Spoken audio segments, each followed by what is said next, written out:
Okay, so did you know that wood-burning stoves like the one here in our cabin actually do not provide radiant heat? There are basically three methods of sensible heat transfer, which are conduction, convection, and radiant heat transfer. So first, let's look at conduction. So conduction has to do with heat moving from one surface to another, typically through a solid. Okay, so inside, this stove here, it's 400-ish degrees, maybe 420 degrees. The outer surface of the stove is about 300 degrees. And what's happening is heat's getting conducted. It's hitting the other side of this metal surface, and the heat's transferring through this metal and through conduction. It's coming out the other side at about 300 degrees. If you follow up the path here and just picture the heat traveling through all this metal and going up here, this pot is about 162 degrees. So 420 to 300 to 160, and that is conductive heat.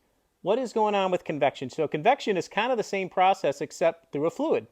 And the typical fluid that convection happens through is air, which is technically a fluid. So what's happening is the outer surface of this oven, again, is about 300 degrees. It's heating the air around it and transferring the heat through that air. Now I could feel this on my sweater, which is about 103, 107 degrees. So from here, 300 degrees through the air, it's hitting me at about 107 degrees, which actually feels a lot hotter than it sounds. It's pretty hot right here.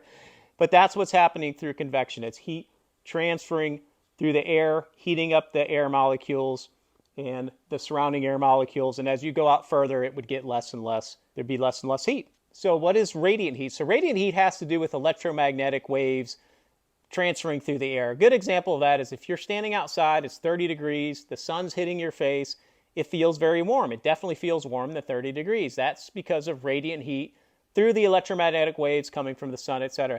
There are also infrared heaters which provide the same type of heating. There may be some radiant heat coming off the coals in here. I'm not really sure if there is. It's very minor compared to the heat transfer that's happening through the convection and conduction of this wood-burning stove.